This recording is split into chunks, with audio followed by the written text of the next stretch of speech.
Hello, this is the second video for REMS 5953 in week 2. So in this lecture, we're gonna just use another PowerPoint presentation. So first, I'm gonna share my screen with you. Hold on a second, please.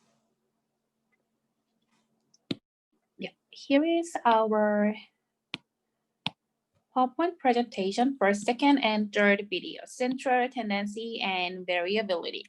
So in this lecture, we talk about measure of central tendency that you are probably very familiar with, and measures of variability that some of you may already heard, but many of you are not. So let's just start about this. Here is the outline. So we first talk about the data notation, then the measures of central tendency and variability.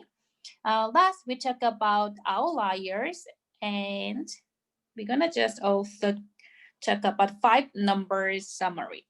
So this second video will cover the first 3 things: data notation, measure of central tendency, and measure of variability.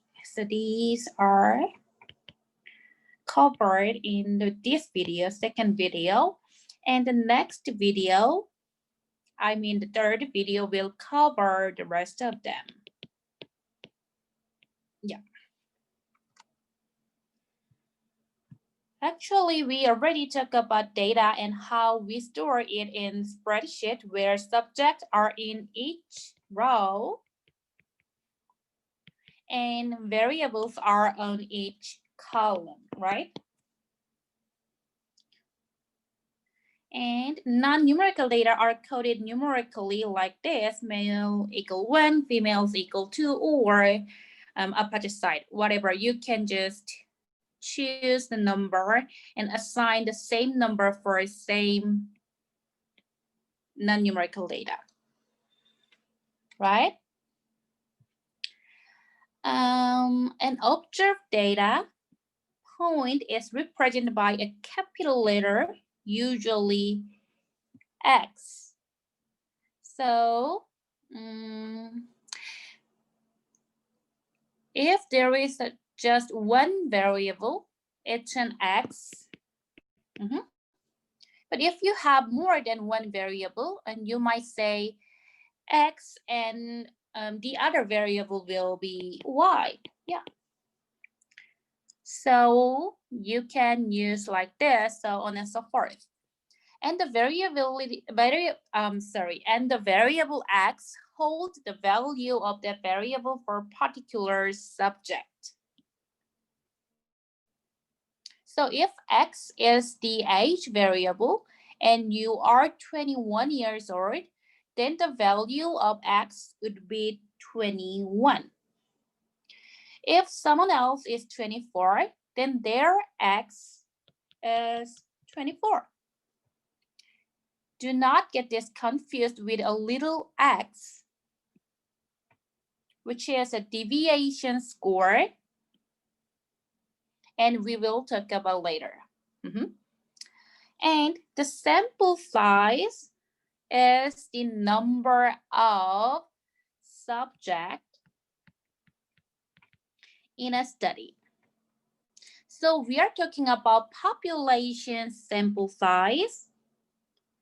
Maybe all of the OSU students, then you might use capital N to represent that number, our OSU student number. And if you talk about a sample size, for example, you are a sample of all OSU students, we would say little n equals maybe 15 if there is 15 students in this class. And we can also use subscript to denote observations from different subjects on the same variable. So for example, we have the age of 3 students, then our little n equals 3 because we have 3 students in our sample, and x sub 1 for the first person would be 23 years old, and X sub 2 for the second first person would be 21, and the sub X sub 3 for the third person would be 18.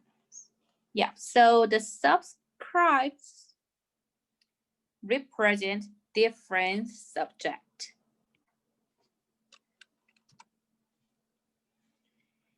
And in the statistic, in order to indicate adding up a series of numbers, use the Greek capital letters sigma here.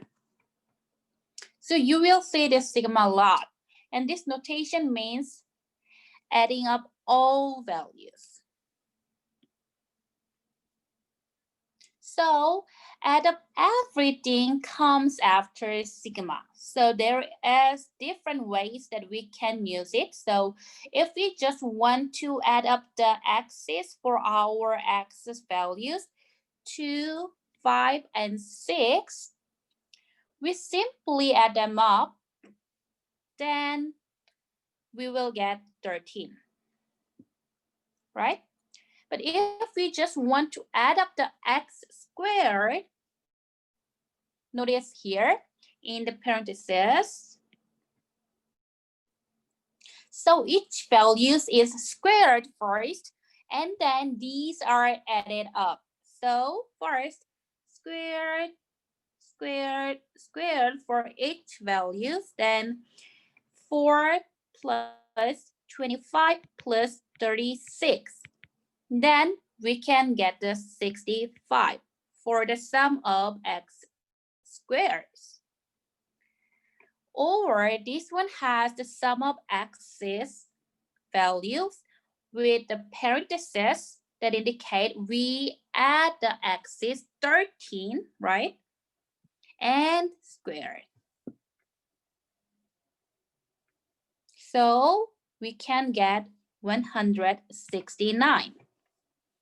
Yep, so it is important to remember those ordered operations in each example. Now, let's talk about the measures of central tendency, including mean, median, and mode. I think you guys are familiar with this. Yeah. So there are 3 types of central tendency that we will talk about, and this describes a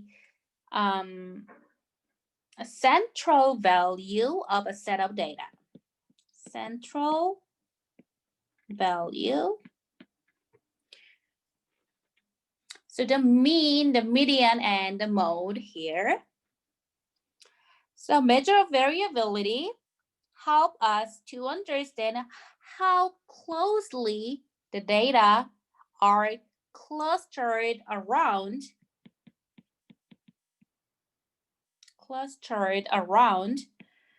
or how spread out around some measure of central tendency. So if I told you the average on the test was 92.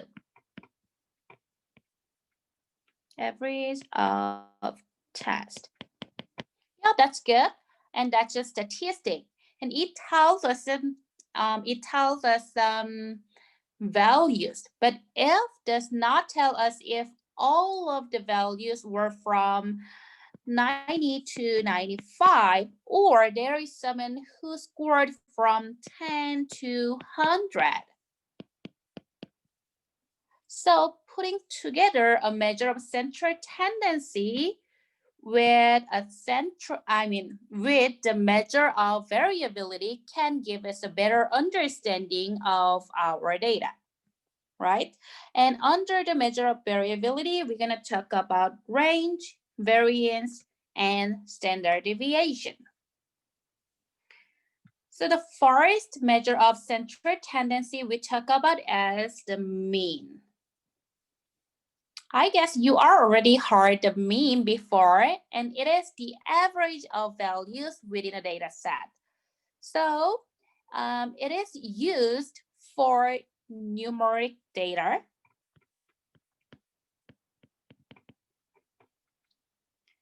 And usually those numeric data are interval or ratio data. Or ratio. In order to calculate the mean, the units are the same as the original scale. So if we are talking about money, then if we want to know the average of money everyone currently has in their pocket, and you will tell me maybe 2, 3, and 5, and we take the average in that, also be in dollar. Yeah, actually the average, the mean is also dollars. So 2 plus 3 plus 5 over 3 equal 10 over 3, so 3.333, right? But this one is also have the same unit, dollar, right? And for our notation for this measure of central tendency of the mean, we have a different notation for a sample statistic and for population parameters for all of these values. So we're going to talk about both samples and population. So it's important to keep them straight. A sample mean is represented by X and bar on the top. And we call it X bar. This is the sample mean. And the population mean is represented as this Greek letter mu. I'm gonna just write mu. And spelled mu in English. But it's a Greek letter mu. So if I ask you how to calculate the average, you most likely say add up all and divide by the number of values, right? So here we are using notation to say that the mean, mu or X bar, to calculate that we add up all these x's, right? So we can use the sigma notations for adding up all, then divide by the total sample size. For the population, we can use the capital N, right? And for the sample, we can have same numerator, but now we have different denominator because for the sample, we can use a small n as a sample size, right? So these are the formula for the mean in the population and sample. Next one is the median. Actually, this is a little bit of funny things. Usually, whenever I ask this in class, everyone just says it's a middle number for the median. And what do you mean that the median is the middle number? Because technically, the mean is also middle number, and the mode is also middle numbers, right? But the median specifically separates an ordered set of the data into two equal halves, such that half of the data point fall above it and half below it. So we don't have a formula to calculate the median for us, but we have a formula to calculate the location of the median. So here, If we take n, this is our sample size, multiply by 50 and divide by 100. It will give us the location for the median. We multiply by 50 here because the median is kind of like a 50 percentile. So it's the value so that 50% of the data is below and the 50% of data is above. So now we want to calculate the location. So if L, our location, is a whole number, the median is located halfway between the values at L and L plus 1. So what would mean by that? So imagine you have four numbers. And take a piece of paper and write down four values in order. In this case, I'm gonna just put the four numbers, 3, 5, 7, and 9. And you can look at it and calculate the median, but using this formula for L. So we will have 4 times 50 over 100, and it equals 2. So the second value is not the median, but the between second and third one is our median. So the 5 plus 7 over 2 equals 6. So our median is 6 in this case. So the median is the halfway between the second and the third values.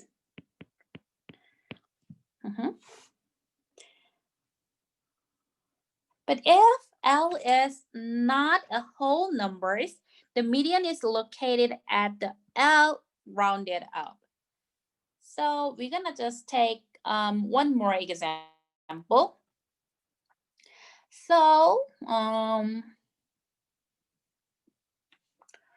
now take your data of 4 and add it 1/5 value. So I just add the 11 into our previous example. Then we now know that middle one is the third, right? But the location can be calculated by using the formula, right? So 5 times 50 over 100 equals 2.5. Then we round up this value, right? Then we go to the third value. Here, 7. So our median is 7.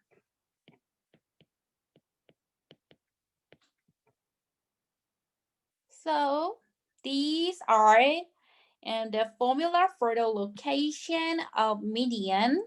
But if your L is a whole number, you have to find the halfway between the value at L and L plus 1. But if your L is not a whole number, you can just calculate L and then round it up. And the last measure of central tendency is the mode. And this is the most frequently occurring values. So for example, if our data looks like 1, 2, 3, 3, 4, 4, 4, and 5, and 6, in this case, our mode will be 4 because 4 has the most frequency, right? So let's do some exercise. So in this PowerPoint slide, I gave you 3 data sets, 1, 2, and 3. And I'm going to work with you through the set number 1. And then I would like for you to have additional time for set 2 and 3 by yourself. Then come back to the lecture and I will talk you through it. So it is really important for your homework or quizzes because you actually have to calculate them for quizzes or homework. So I will start with set number 1. First, we can calculate the mean of this data set.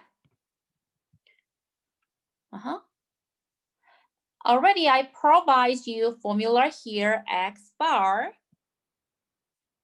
equals the sum of x's divided by the sample size. So if we add all these numbers, 2 plus 3 plus 4 plus 4 plus 6 plus 8 over our sample size. So how many numbers in our data set? 1, 2, 3, 4, 5, 6, right? So divide by 6.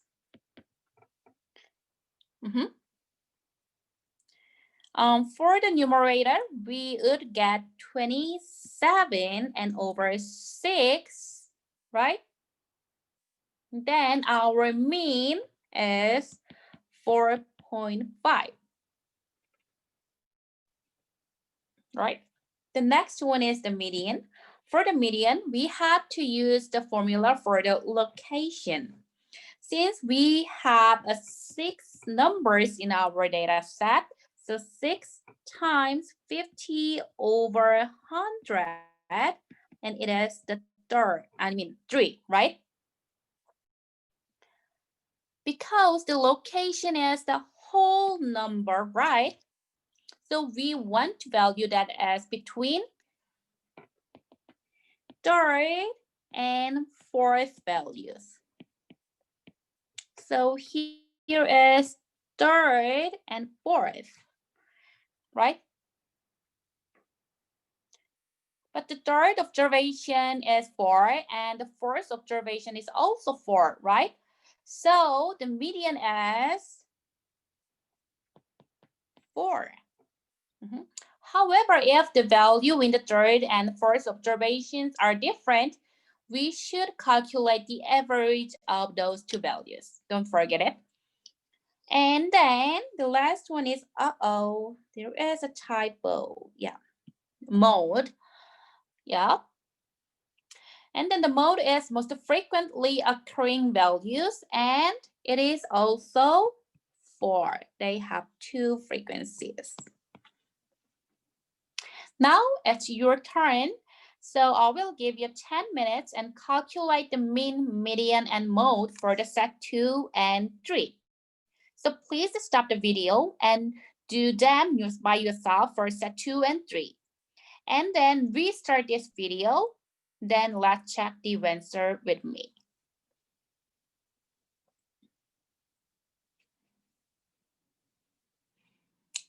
Are you guys done for the set 2 and 3? So let's talk with me. First, set 2. How many values, observations in set 2? Yep, now we have 8 different observations, right? And for the mean, first we have to add them all. Then we can get the 100 and then divide by the sample size 8. Then we can get the value of 12.5 as the mean. And for the locations, we have to use our sample size. 8 times 50 over 100 equal 4.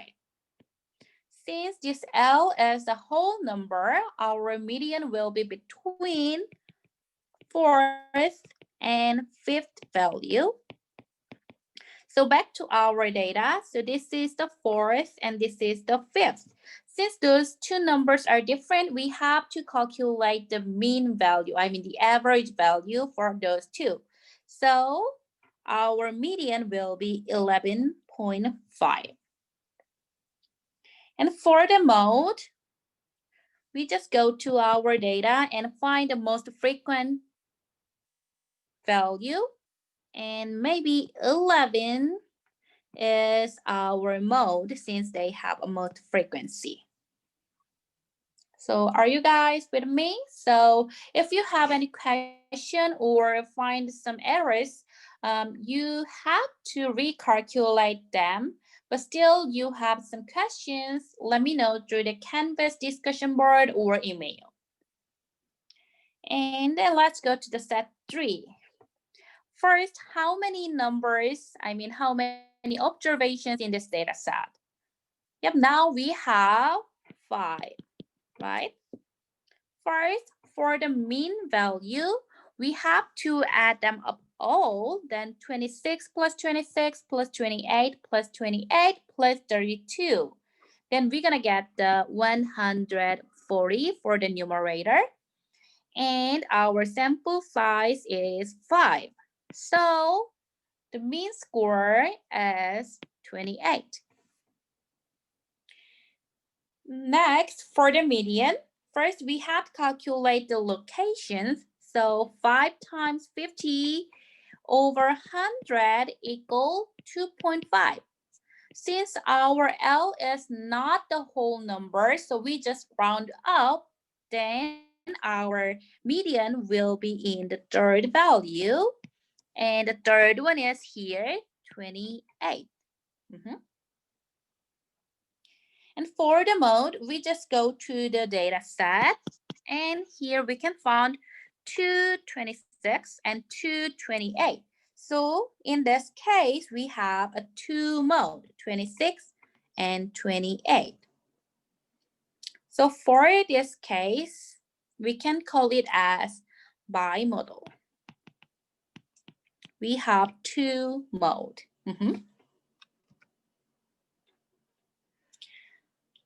So that's for the measure of central tendency, mean, median, and mode. But in this slide, I would like to talk about a little bit different kinds of the mean. Actually, the measure of central tendency that we may not have seen is the weighted mean. If we have the means from several different sized groups, then we can calculate a weighted mean based on different sample size. And we have one for population and the other one is for the sample, here and here. So let me talk through the sample one. Here we are adding up n divided by n, right?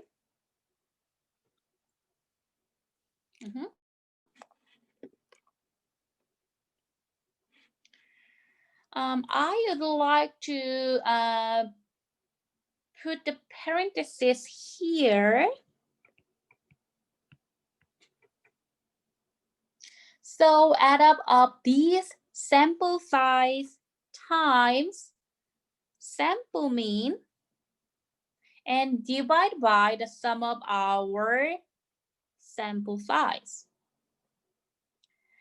And here J is the subscript for the different subgroup. Different subgroup.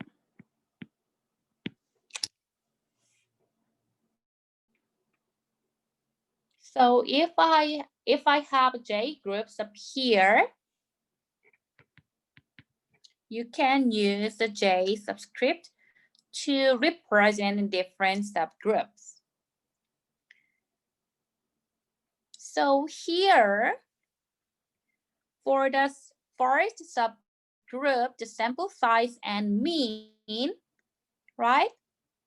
And the same thing for the second group and the J groups. Then add them together and divide by the total sample size, which is the sum of all the subgroup sample size. So here is an example. We have 1, 2, 3, 4, 5. Yeah, 5 boys. So actually, more specifically, n sub 1 equal 5 and x bar sub 1 equals 6. And for here, for the girls, we have a 6 girls, right? So n sub 2 equals 6 and x bar sub 2 equal 9.5. Yeah. So the first group has a 5 boys and their mean score was 6. And for the second group, there are 6 different girls and the average or the mean score was 9.5. So there is a 2 ways to calculate the mean of the entire data set. Those entire one. We can do like we know how and just take all the values and add them together and divide by the total sample size, right? So like this. Just add all the different 11 values and divide by the total sample size. Then we can get the 87 over 11 and the value will be 7.909. So we can utilize that, then we can do that using the weighted mean formula. So my first group is boys, right? So I will multiply 5 and 6, right? So 5 times 6 is the sample size of the boys multiplied by the mean of the boys here.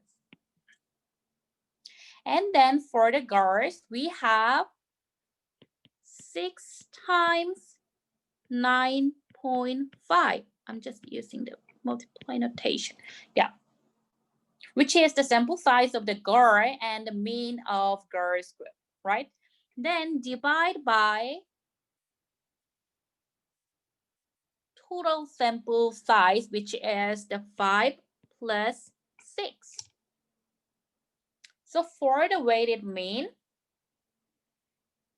you can use either one. Then we can get the same number, 7.909. However, if you know only the sample size and the mean value for each subgroup, if you have only those information without the raw data, and these method and formulas are only available for calculating the weighted mean values. Right?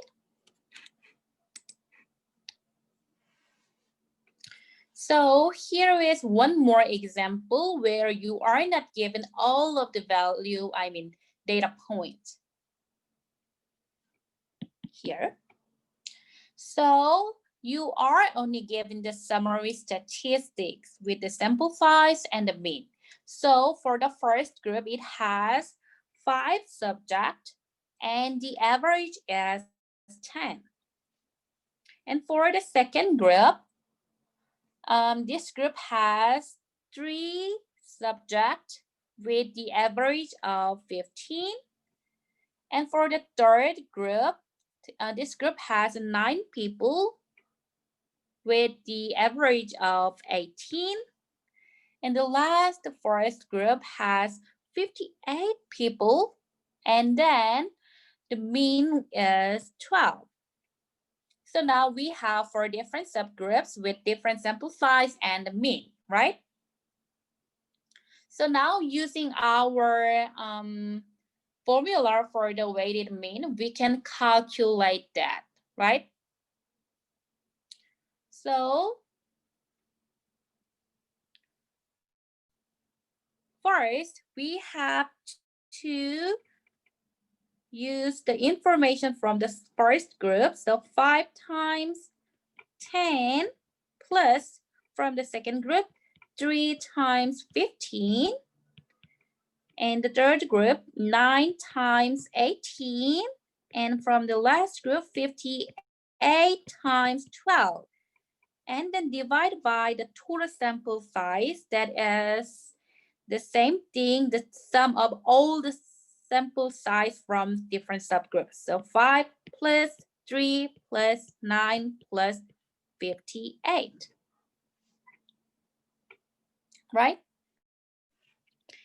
So first operation is 5 times 10, so it is 50, 45, 162 plus 696. Then divide by the total sample size, 75.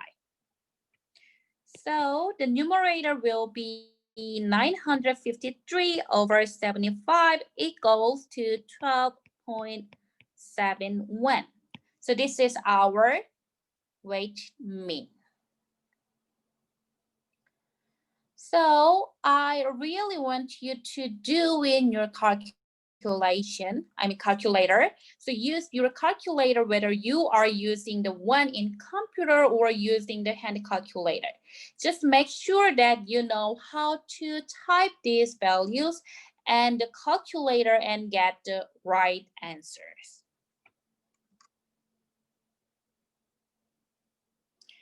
So now we talk about different kinds of the central tendency. So which measure of central tendency is the best? Actually, the mean is most common for symmetric distribution. It's actually the most common for numerical data, but sometimes one is better than others. So the median is actually better for skewed distribution or when you have one more outliers. Let's just talk through. If we have the same values, 1, 2, and 3, and took the average. So it would be 1 plus 2 plus 3 over 3 equals 2, right? And if we took the median of this data, the middle number, so it was also 2. This is our mean, and this is our median, right? Now, what happens if our data are 1, 2, and 6?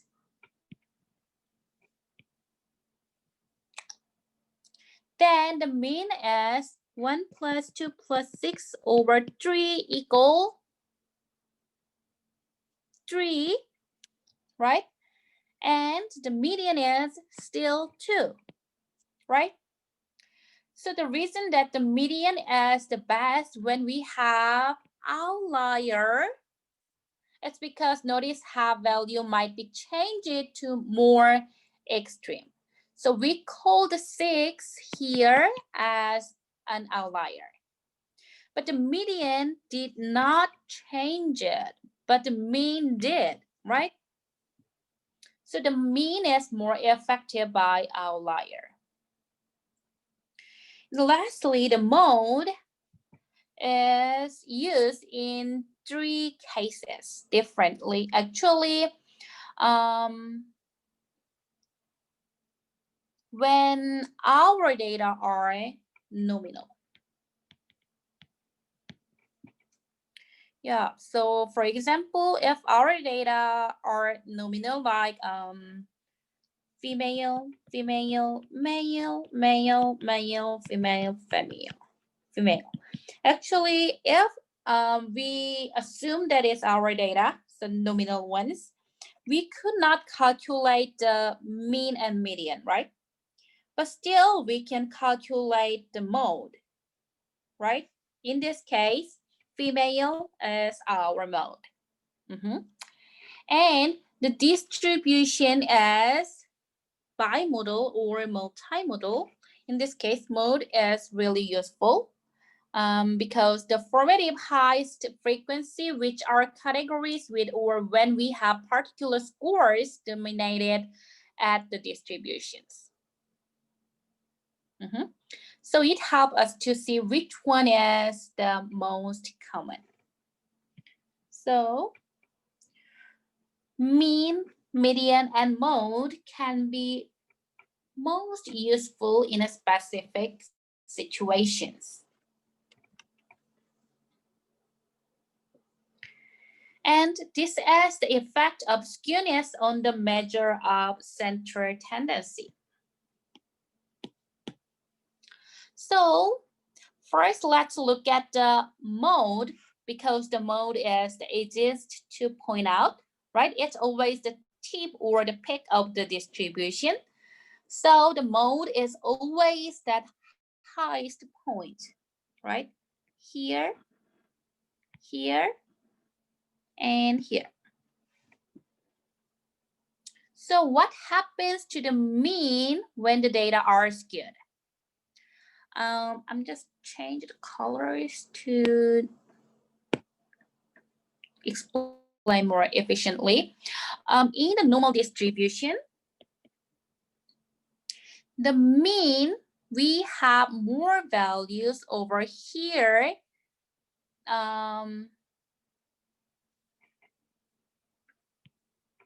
Right? That are larger, and so the mean get pulled out to the direction of this skewness, positive skewness. So likewise for the negatively skewed data, mean is pulled out to the direction of the skewness.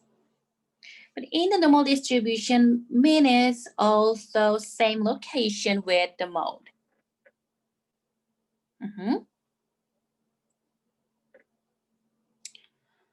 So we have a lot of values over here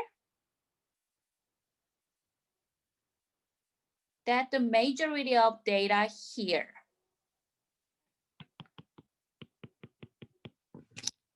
So the mean can shift to the left direction in the negative skewed tail.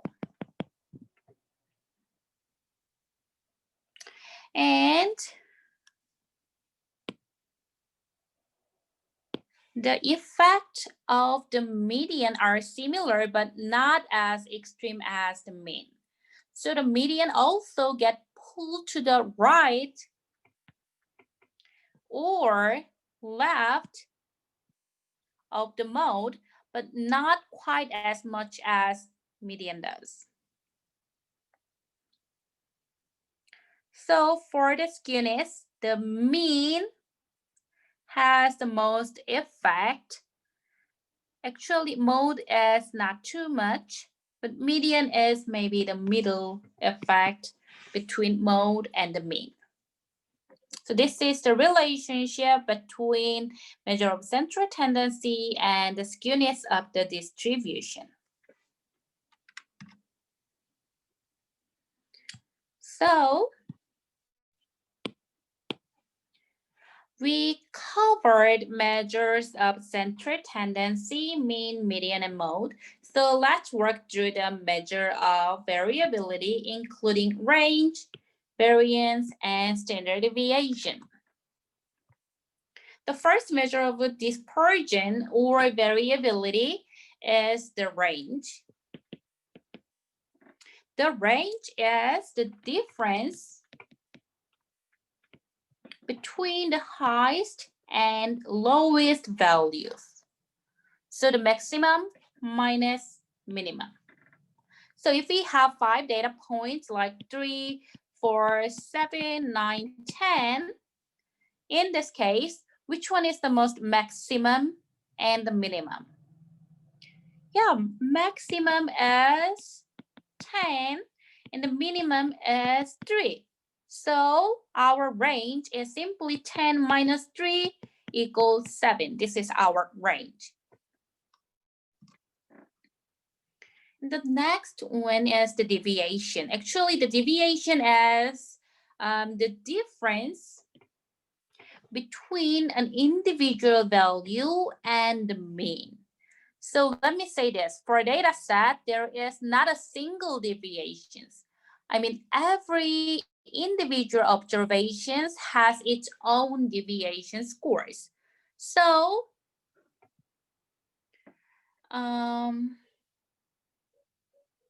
here is when value of the x values, subtract the mean, and that is the deviations. And the characteristic of all the deviation or the collection of deviation for the data set is that add them up, we will get 0. Here is the 0. So the sum of all deviation score will be 0. And another nice feature is that units are the same as the original scale. So for example, if we have 3 values, 1, 2, and 3, then we can first calculate the mean of those 3 numbers. 1 plus 2 plus 3 over 3 equal 2. And then now we can calculate the deviation score for each observation. So first, the deviation score is 1 minus 2 equal minus 1. And for the next one, 2 minus 2 equals 0. And for the last one, 3 minus 2 equal 1. So these are the deviation score for each observations. And we already learned about a characteristic of the deviation score. The sum of all deviation score will be 0. So minus 1 plus 0 plus 1 equal 0.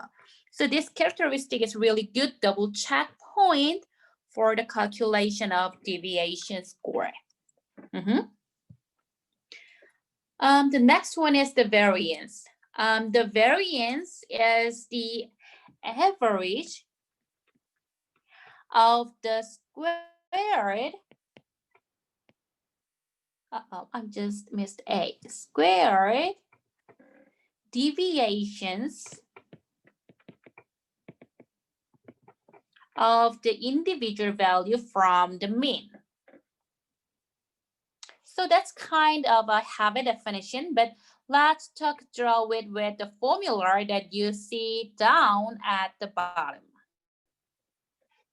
Here and here.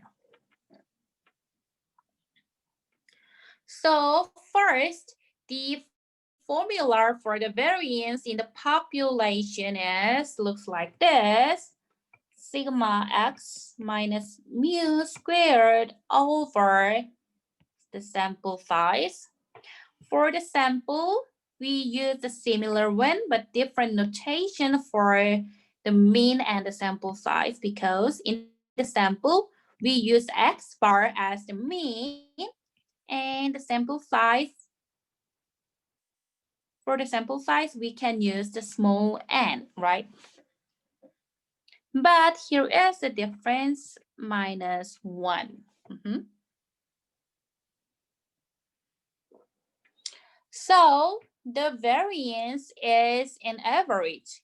We know what the average is, right? So average is taking all the values, adding them up, and divide by the sample size, right? So it's the average of the squared. So we're squaring something here. I'm gonna just change the color. Yeah, here, right?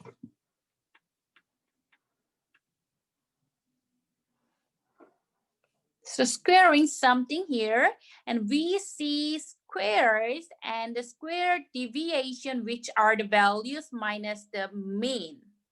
The mu is the population mean, right? And in the bottom formula, we have x bar, right, as the sample mean. And something out that is different between calculating a sample and population variance is the denominator here, n minus 1. So we can calculate the population variance in the bottom or dividing by capital N, just N of the total sample size. But in the sample variance, we are dividing by N minus 1. Actually, this is because we are losing a degrees of freedom, but I'm gonna just talk about the degree of freedom a little bit later. But for now, I just want to know that the denominator divided by n minus 1 in the sample. So the notation for the population variance, this is the Greek letter, which is sigma. Actually, the capital sigma is for the notation of summation, right? And lowercase sigma is for the variance of population. And the sample variance is represented with s squared. So notice the variance is always squared, like sigma square and an s square. So this is the variance. So here I provide some steps to calculate the variance. So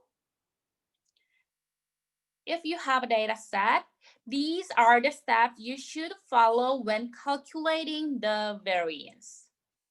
The first step is to subtract the mean from every observations. Actually, these are each a deviation score, right? X minus X bar. So the next step is to square each deviation score from step 1. So for every value after subtracting the mean, we are going to square it here. And the next step is to add up all squared deviation scores. So I will put this bracket here. You should remember the squared before you add. So for the third step, I just add the capital sigma for the summations. And the last step is to divide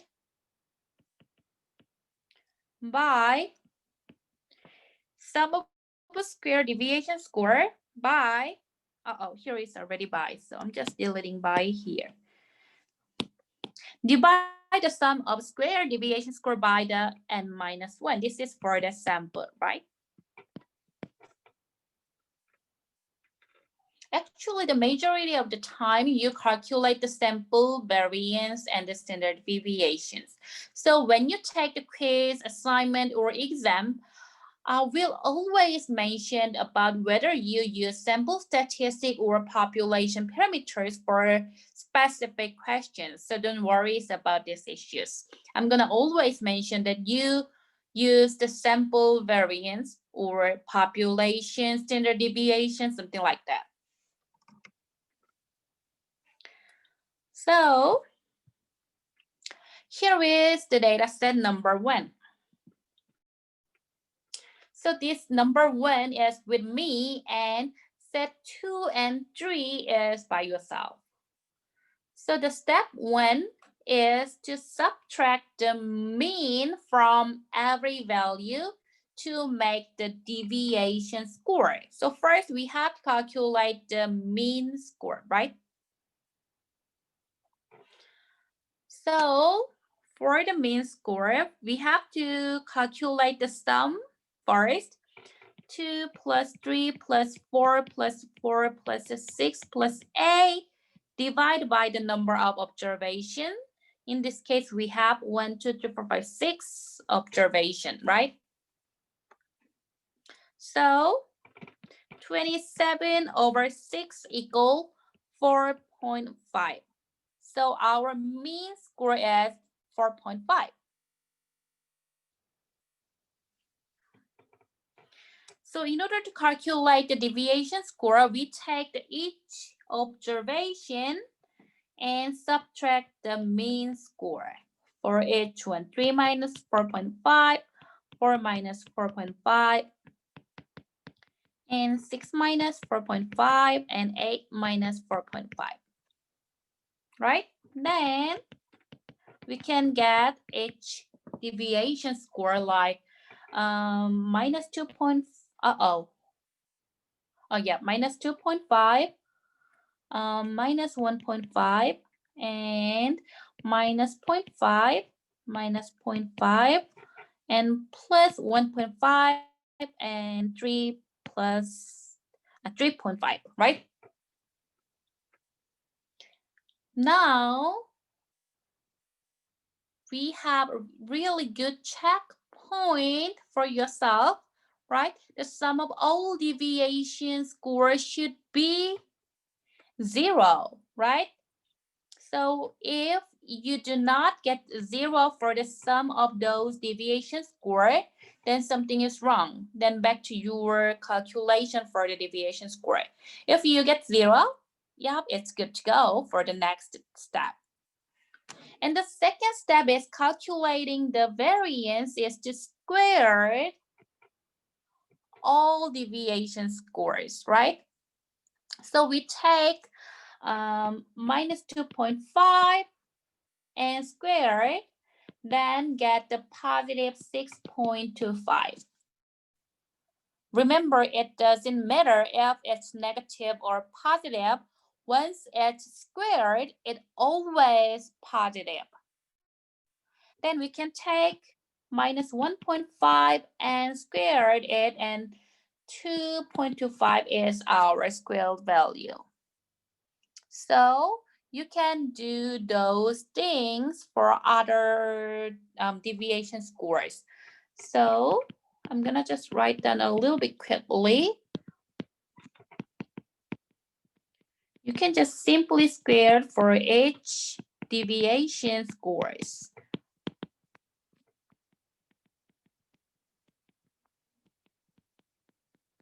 Yeah, that's all for this step. Then the third step for calculating variance is to add up these squared deviation scores, right? So 6.25 plus 2.25 and 0.25, 0.25 plus 2.25 plus 12.5. It was 23.5. So if we assume that this data is the population here, then we take the sum of square deviation score 23.5 dividing by the population sample size 6. And then we can get the 3.917 as a variance. But if we would like to calculate the sample variance here, we also take the sum of a square deviation, 23.5, but now we have to divide by the n minus 1, so 6 minus 1. So 23.5 over 5 equal 4.7. This is our sample variance. So now variance is good. So as a measure of dispersion or variability, so here I am taking about the money. I asked you how much you have in your pocket. So somebody says $2, $3, $4, or $6, or $8. So here are my deviation scores. We said that the unit of the deviation was the same as the original dollar, right? Because I'm taking $2, right? And subtracting $4.5, which is the average. So still I get minus $2.5. Now, when I take these dollars of deviation and square them in the step, I get now squared dollars, right? But I really don't know what the square of dollar is in terms of unit. What is the meaning in terms of how much you have? What is the meaning of the 6 squared dollar? Yeah, we don't really understand that. So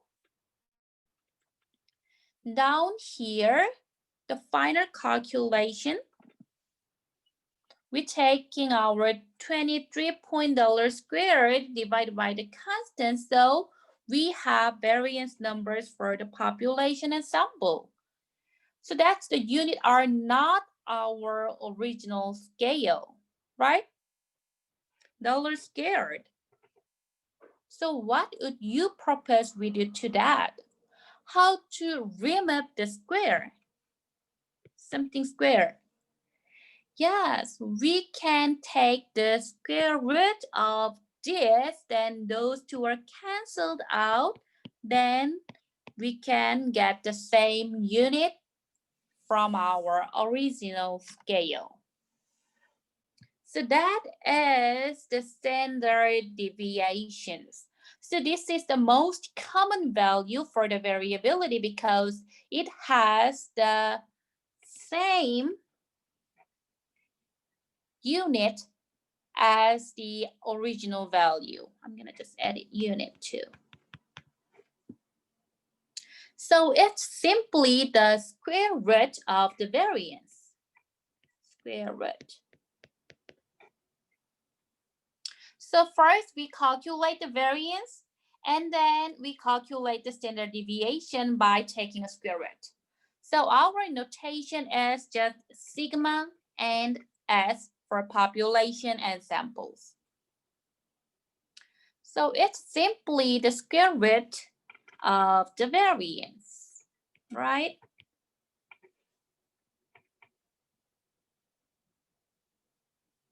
This is the standard deviations. So back to our previous example with money. We had calculated these two variance in the population and sample for each. So if we take the square root in the population, right, 3.92 dollars square, then we get the $1.98. And we know what the dollar is, right? So that's our original unit. By taking the square root, we can cancel out the squared. And if we take the square root for the sample variance for $0.70 squared, then we can get the $2.17 again in the original unit.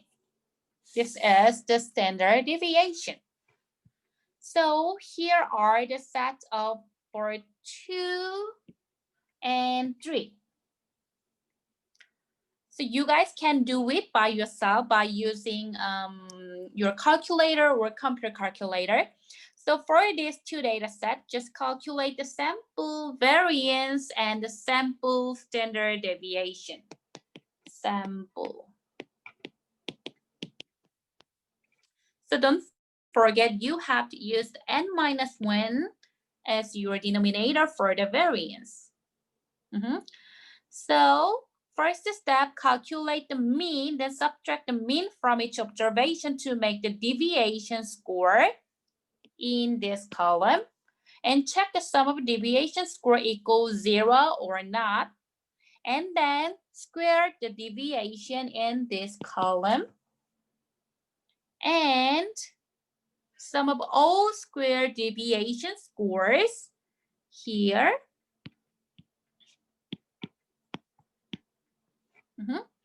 And then divide by n-1, since I already mentioned that you have to calculate the sample variance and standard deviation. And for the standard deviation, you guys have to take the square root of this variance, and then you can get the final value of the standard deviation. So pause this video and do it yourself for those two examples by following these different kinds of the steps. And after completing the calculation, restart this video, then let's work through with me.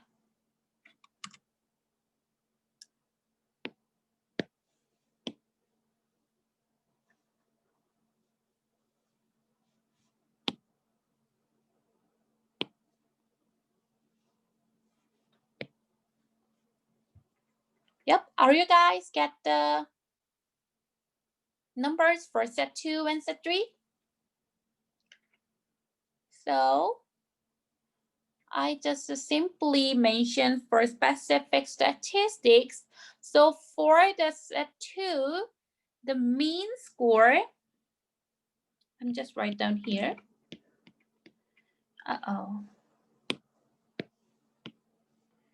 Yes, the mean for the second data set was 12.5, right? So for each observation, you can use the mean score in order to calculate the deviation score. So 10 minus 12.5, 11 minus 12.5, something like that. Then you can get the different kinds of the deviation score for each observation. Looks like this. You guys can check the numbers. And the sum of the deviation score has to equal 0. And the next step is to square those deviation scores like this. Then you guys can get the values looks like this: 6.25, 2.25, 2.25.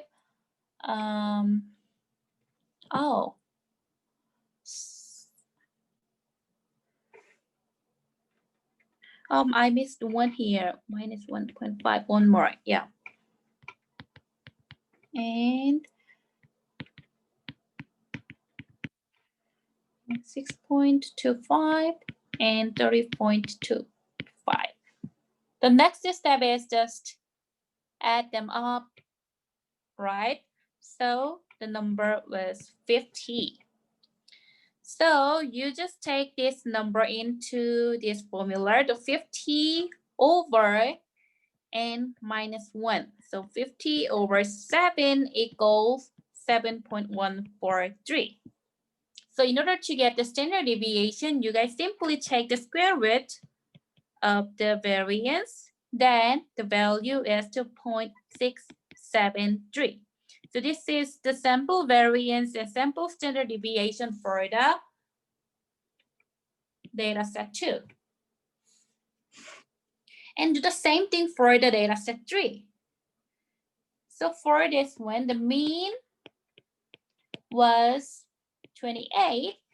By using this mean value, you guys can calculate the deviation score. So 26 minus 28, 26 minus 28, 28 minus 28, like this, right?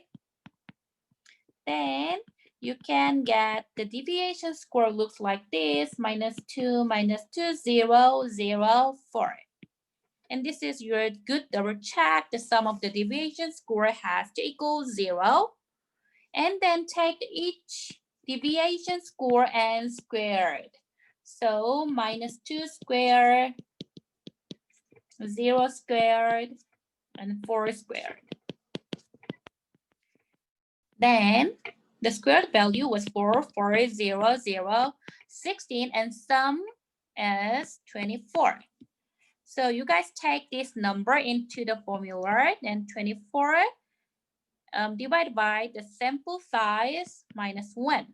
So 24 over 4 equals 6. This is our sample variance value for the dataset 3. And then take the square root for this value, then we can get the 2.449 standard deviations.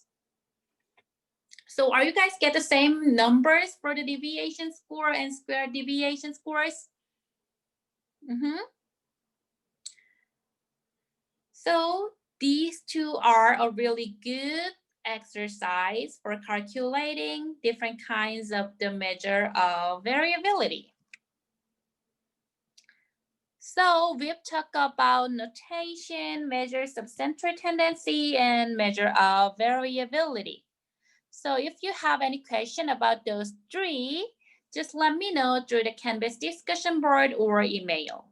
And let's take about 5 number summary and outliers after the short break.